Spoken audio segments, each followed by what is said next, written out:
Namaste, guys. I am Dr. Anushruti and I'm back with yet another blockbuster episode. Today on board, I have Dr. Melissa, who is very beautiful and a very great physical therapist and pelvic floor specialist. She is putting in all her efforts in making patients happy and healthy. She is joining live directly from New York. Let's welcome her. Hello, Dr. Melissa. How are you? Good. How are you? Thank you so much for having me. Thank you so much, Dr. Mel. Well, I really liked your nickname, that is Dr. Mel. Thank you. Dr. Melissa, aka Dr. Mel. My fiance came up with it, so he Oh, gets that's so credit. sweet. That's so sweet. Well, since you are specialized in pelvic floor, I want to begin this question first and foremost. When should a person actually look after a pelvic floor specialist? When should he or she approach a pelvic floor PT? Yeah, so this is a great question, and I think I'm a little biased because I feel like everyone should have an introduction to their pelvic floor, being that it's such an important group of muscles and we use them all day, every day. And it's only when things become an issue that we then seek education on it. So I feel like everyone should have the basic understanding of how to work their pelvic floor. But most notably, I'm not sure how it is in India, but in the States, postpartum people are not told about pelvic floor rehabilitation or physical therapy. And I they're kind of feel just, that same everywhere. My next questions are going to be based on this because I feel there is something, deprived of knowledge about pelvic floor and its importance. I somehow yes, feel that it is experienced all over the world. agree. I think Europe, that it's a little more well known than in other parts, but I still feel like it's probably lacking everywhere, like you said. But especially postpartum, like absolutely, even if there are no issues, you're overcoming a major life event like giving birth to a human. So rehabilitating yourself is just the same as rehabilitating your ACL if you've torn it, which is commonplace for us, right? We don't think the same about the pelvic floor. And I'm chalking it up to like a misinformation or lack of education type of thing, but that's why getting the word out about the importance of pelvic floor is so helpful. I agree with you totally. I have even witnessed so many patients in my career as well. I have seen women, they do not even know that there is something called pelvic floor. They do not know, even in our traditional language, in our regional language, there is no way that I can explain to them that this is so important for your body, for yourself, because you have done such a great job and you have actually made a human out of you. So it is so necessary for you to go to a pelvic floor specialist. Dr. Mel, do you feel that food, the diet we have, is correlated with pelvic floor? Is there any correlation of food and the diet we have with pelvic floor? Absolutely. So, and this is all person dependent, so this is not going to be the same for everyone, but there are certain foods that will affect, say, your bladder. So some certain things that make you feel like you have to go to the bathroom more often than not, especially if you're leaking to begin with, these might actually exacerbate that or exacerbate what I call urge frequency, which is rushing to the bathroom and all your labs are negative, but you still feel like you have to go all the time. And I call it like the list of all the fun foods because it's everything that we like. So some examples are caffeine, decaffeinated coffee and tea, chocolate, alcohol, sugar, citrus fruits, spicy foods, tomatoes. So there's a laundry list, but these foods don't always affect the different people in the same way. So it's kind of like a trial and error type of thing to see what affects you, if anything. And the other side is that another thing that people don't really attribute to pelvic floor dysfunction is being constipated. So constipation could actually be a pelvic floor issue in that your pelvic floor is not flexible enough to allow the poop to come out. And what I see in my practice is a lot of people are lacking a good mix of soluble and insoluble fiber in regard to bowel movement. So we want the bowel movement to move smoothly, but we also don't want it to be liquidy. So we want it to be well formed, but also smooth so that you're not forcing anything out. Dr. Mel, here in India, there are a lot of examples of constipation. I mean, every other person is somehow affected by constipation. everyone who will look into their family will find either one or two person suffering from constipation. Like, I do not know about states or anywhere else, but here in India, constipation is such a big issue, and also the most ignorant issue. People Yes. do not make a heed to it. What they do, the regional trend over here is, if you are suffering from constipation, eat something that stops this, like eating breads, a lot of bread, consuming a lot of eggs, consuming a lot of bananas, or having a medicine, and that's all. But they do not notice the trend that they are suffering from constipation for the past 3 years, 4 years, that they do not have a proper poop time, we say. So what are your views on this? And I know that my viewers and listeners are having this question in their mind, but somehow they're not able to ask this. So this is why I am asking to you. Please answer this question to them. Yes. So I noticed the same thing in the States. And the other factor is a lot of people don't understand what constipation means. So it's like, oh, I poop every 10 days, I'm good. But that's not what it is. If you're pooping, I call them rabbit pellets. So the little tiny hard poops that you're forcing out, that's not a proper bowel movement. That could be a form of constipation, even though you're technically pooping. It's not well formed and mobile, like we talked about earlier. And then finally, if you feel like you're not completely emptying and stuff is still stuck in there, even if you had a tiny bowel movement, but you still feel blocked up, for lack of a better description, that could be a form of Yeah. constipation as well. So I think that people don't understand the proper definition or what to look for in regard to constipation. And I also think there's a shame factor, because we're Yeah, there so is. shameful of, right? Like, of anything poop, pee, like down there. We don't talk about it. It's very taboo. And it kind of just goes ignored because you've been ignoring it for so long, and that just becomes your new normal. I agree with this, and even I have found this thing.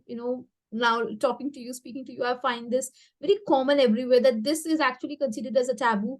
People do not want to speak about this, and Exactly. my heart goes out to the women out there who cannot speak this. Especially women, because men can be vocal at sometimes, but women do not. They actually, I would say, cannot be vocal every time. Specifically in Asian countries, I have seen this. Well, Mm-hmm. going ahead, Dr. Mel, I would like to introduce you with a segment I have, answering the questions of my followers, where I have a collection of questions my followers and listeners of this podcast have raised for you. And I hope you're going to answer it. So let's begin with this session. So the first question is coming from Mrs. Sunita Kapoor from Jharkhand. Jharkhand is a state of India. And hi, Sunita, how are you? She says, hi, Dr. Mel, I am due this March. What would be your best tips for me to get prepared for the delivery? Yes. So, do you have access to pelvic floor physical therapists in India? Yeah, yeah, yeah. So We I do would, have a that's lot of physical therapists. Yeah.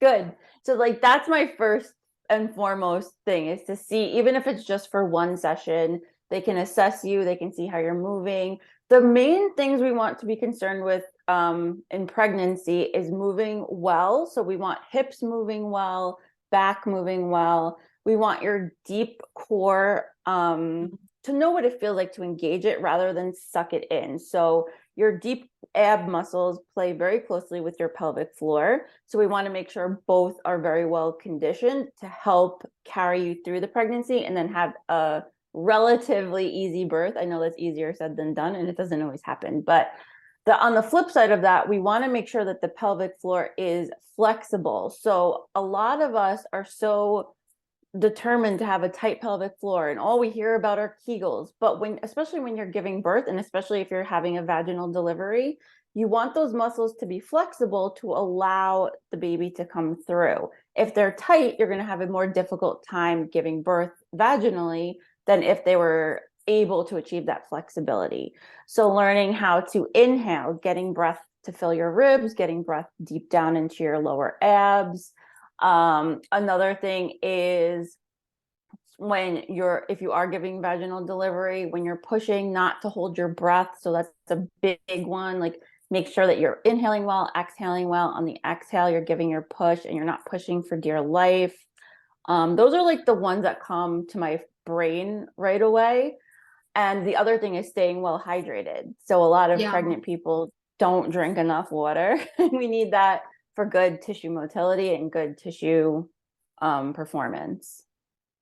So to sum up, Mrs. Sunita Kapoor, it is very important to at least have a consultation, even once, but a consultation with your nearest pelvic floor specialist. Moving ahead, we have Mr. Ranjan from Canada. Hi, Ranjan, how are you? Hi, Dr. Anushruti, thank you for giving the chance. You're welcome, Ranjan. Hi, Dr. Melissa. How are you? Greetings from India. I hope you would love speaking to India. Okay, Dr. Melissa, you're getting greetings from India. So Thank you. Ranjan says, I cannot control my pee for long as compared to how I used to do. I have to rush to the loo after every 30 to 45 minutes. Is there any way that I can control it through pelvic floor PT? Absolutely. And then the other thing is too, so typically you should be peeing every 2 to 4 hours. That's textbook. It's going to be different for everyone. Yeah. And this also depends on how much you're drinking, because obviously if you drink more, you're going to be going more. But you never want it to be where it's so frequent that it's like drips and drabs when you go to the bathroom and then you stand up and you're kind of like, why did I have to go that bad? You know what I mean? So learning nutrition, learning how to hydrate well, learning how to move well, learning if you have an overactive pelvic floor versus a weak pelvic floor or a combination of the two, and what exercises to do to address those are going to be really beneficial in reducing the urgency to the more, quote, normal time frame. With this, I want to tell my followers, listeners, viewers, everyone that all these suggestions and medical tips you get to hear, you get to see on my podcast differs from person to person. So always consult a doctor. This is a generalized answer. Also, with this question, I would like to make you aware that this is not a competition to make your controlling power a lot. You know, Dr. Mel, people would often think Yes. about it that this is a very nice competition. Let's see how much we can control. You do not have to control it. This is not a competition. It's just his question. Okay, Can next I we have add a person. something? I'm Yeah, sorry. Can I add yeah, something? So I love that question came in, because we also have to address the point that the pelvic floor stuff is not a vagina issue. It's not a woman's issue. Everyone who yes. has a pelvis can benefit from learning about their pelvic health. And I think that goes missed a lot. Does it do Yeah. the same in India? It is same. It is absolutely same. Like I believe there are a lot of patients who do not know this. We have and these urinating systems and everything. We know we do have urologists and everyone, but somehow some situations are to be supposed and treated by different kind of doctors, different specialists, and yeah, there is a lack of information, lack of awareness. But Dr. Mel, you, me, and others doctor likes us. You know we are going to come together and make aware people about it. Right. Then we have a person who wants to be anonymous. He doesn't wants to be called. So he says, okay, it's a woman. She says, I am trying my best for vaginal birth, but if I do not dilate enough and go for C-section, what things should I keep in mind right after delivery to regain my strength?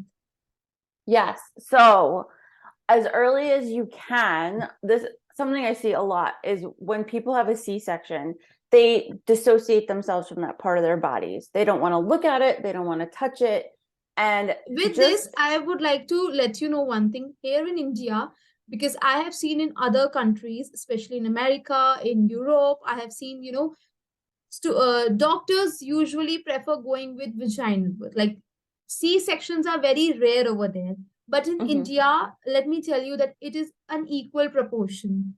Like there is no compulsion. And I have seen now healthcare is developing. It is developing a lot, but still there are chances that if you're not dilating, you do not have to go for labor for a very long time. Go ahead with C-section. But yes, the preference is always given to vaginal birth. Yeah, please continue, Dr. Right. Neil. Yes. So reacquainting yourself with that part of your body, even if it makes you feel on the more uncomfortable side, is going to be really key, because we need to get in touch with that to then develop those muscles again. So Yeah. that being said, as early as you can, when you check with your surgeon, do scar massage, learn how to restore breath to that lower part of your abdomen instead of a lot of it coming from up here. Work with a pelvic floor specialist so they can teach you that deep ab contraction and how to regain tensile strength in those muscular structures. And I would even go so far as to say, if you're comfortable with it, to get an internal exam from a pelvic health physio to see how your pelvic floor is performing, because even though you didn't give birth vaginally, being that your pelvic floor works with your abdominal muscles so closely, you want to make sure you're hitting it from all angles and really conditioning those structures so that they can work together again well. Great. Next, we have Raman. Okay, Raman says, "Hi, Dr. Mel. My question is that I suffer from loose stools and sometimes constipated stools. One day I go and have watery stools. On the other day, I do not poop at all. I do not know what is wrong with my bowel movement. I have a proper diet, a nutritionist, and everyone is there for me. But my bowel movement is not getting back to normal. Sometimes I go for poop for 5 to 6 times a day and still do not feel fresh. What should I do?" Yeah, so there's a lot going on there. So that could absolutely be a pelvic floor and muscle involvement. It could be a pelvic floor that's on the not so flexible side, so that might bring on constipation. It could also be weak. So muscles can be tight and they can be weak at the same time. And if they're weak, then that's when we can see like smearing, or we can't really hold our poops in very well. So an evaluation would be critical. And then maybe, I don't know if, I know you're working with a nutritionist, but looking into maybe there's a medical condition or a food sensitivity or something like irritable bowel or Crohn's disease or something that hasn't been investigated. Because a lot of time food sensitivities and gut issues coincide with what's happening with bowel and bladder. So we want to make sure we cover all the bases. So, Raman, I hope your question is answered. Last question from the audience. Kashmira from Kerala. Kerala is a beautiful state of India. "Hey, Dr. Mel, I had my first child in November through vaginal delivery, but I am still not able to come back to normal lifestyle. Postpartum is hitting me hard. What shall I do to feel fresh mentally and physically?" This is what every other woman wants to ask but hesitates. Yes. And I don't know how it is in India, but when in the States, we're told that 6 weeks postpartum, go back to everything you're doing because you're healed. But we haven't learned how to navigate a new body, right? So, like working on your deep core engagement, working on your pelvic floor strength and flexibility, working on the flexibility and strength of your hips and your lower back, learning how to breathe again, reinstilling breath, learning how to take time for yourself, because even though you're a new parent and you have a new human to take care of, you also are still recovering. Even though it was back in November, you're still recovering. You're probably not getting the best sleep. So asking for help if it's available, and sleeping, reducing stress, all of that. It's like a whole package. So it's not just an exercise component. It's a total body makeover component. Absolutely. With this, I would like to remind all the beautiful women out there who have given birth, who are about to give birth, remember that you've got a very beautiful body. Above that, you've got a very beautiful power to make a human out of it. You've actually done a very great and wonderful job. So love the body you have gotten gift. And then once you enjoy this lifespan, this lifetime, then you can obviously move back to what you consider as normal. But yes, at the end, I would like to say everybody is beautiful. Dr. Mel, my last question for the day for you is, we have a lot of problems here in India, in states, and in other countries. But our consideration would definitely be on pelvic floor problems. I want you to give two statements to make people, our audience currently watching and listening this on various platforms, to make aware them what actually is pelvic floor and why is pelvic floor physical therapy so important. Yes, I love that. So pelvic floor is a group of muscles that are in your pelvis. So if you think of your pelvis like this, like it's a supportive bowl, Your organs sit inside of it. So those muscles support your organs, but they also help hold in your bowel and bladder motions, but then they need to be flexible enough to allow those to happen. Okay. And they're also really important in sexual function too. So the best way to hone in on those is to learn what it feels like to do something like a Kegel without compensating, which I don't think a lot of people know how to do, and then how to relax out of that Kegel. And then even just like basic starting points. We don't consider things that we might be doing every day habitually as affecting the pelvic floor, but the top things that I see that you could start paying attention to now: holding your breath when you do anything. That puts a lot of tension on your pelvic floor and a lot of pressure on those organs. So that could potentially lead to prolapse down the line if you're not conditioning well. Hydrating. Textbook is half your body weight in ounces of water to hydrate. And this helps with reducing leaking and incontinence and urinary frequency, and also helps your bowels move a little bit better. Those are the two top big ones. Oh, and the other one, no clenching. So squeezing your butt cheeks together, doing this with your shoulders, sucking it in, all of those could potentially lead to pelvic floor issues because your pelvic floor doesn't know how to relax. And then in turn, it won't get strong because it's relying on those compensations to basically do the work for it. So we're never taught these things, and all of us compensate. So knowing those first and foremost is perfect for pelvic floor health. So I would like to sum up this as what Dr. Mill just said. Everyone who has a pelvis needs to see a pelvic floor physical therapist. Thank you so much, Dr. Mill, for taking out time for us and speaking on this important yet very beautiful topic. And I believe that you enjoyed it, and I know all my viewers, listeners have enjoyed it as well. Thank you so much for having me. You're welcome, Dr. Mill. Everyone who's listening and watching us right now, tell us in the comments what video do you want next to see and to hear. Also, I am very looking forward to collaborate with Dr. Mill once again, to make a very, very nice video on pelvic floor PT soon. Take care. Goodbye. Bye. Thank you.